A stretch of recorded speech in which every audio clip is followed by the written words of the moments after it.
Here's what Wall Street analysts thought of Apple's earnings report. Wall Street is buzzing over what Apple's latest financial results and poor iPhone sales numbers mean for the stock.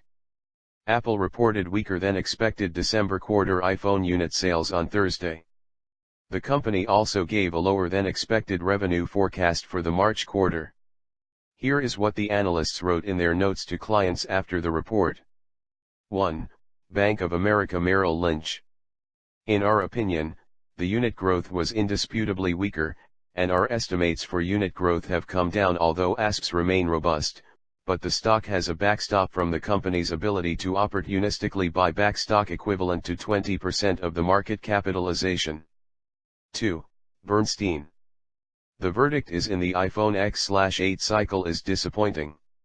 While Apple may launch a huge buyback, bolstering earnings for the next several years, we wonder if that is already priced into the stock, and note that Apple's longer-term tax rate is likely to increase from FY18 levels. 3. Deutsche Bank. From our perspective, the quarter was a mixed bag, with the lower sales outlook and declines in iPhone units offset by higher iPhone ASPs and the potential for significant capital returns over time.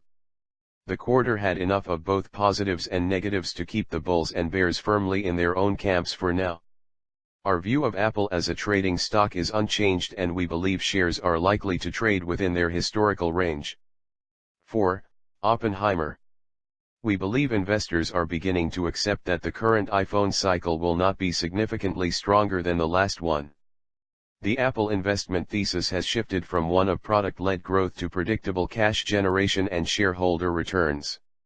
While we grow incrementally negative on the defensibility of the iOS ecosystem, Apple's cash pile makes downside risk very limited. 5. Nomura Instinet. We believe Apple compensated for soft F1QX demand by restoring channel inventory to balance earlier than is typical. While this resulted in weak top-line guidance for F2Q, tax reform allowed EPS to rise. 6. Citi Research. We are convinced that sentiment on Apple stock in the past few weeks swung too far negative and the negative media news of order cuts added fuel. We believe the negativity is overdone and the majority of our thesis remains unchanged. 7. Barclays. Fundamentals aren't exhibiting incremental improvement but that likely takes a backseat. Disq results and Marq outlook don't signal any sort of iPhone super cycle, but Apple's commentary on bringing net cash to zero could bolster investor enthusiasm for a major capital return event.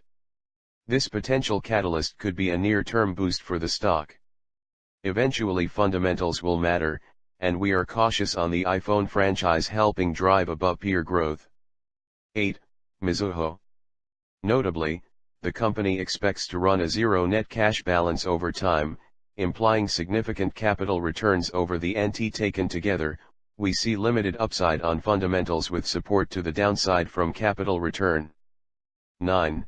KeyBank Capital Markets.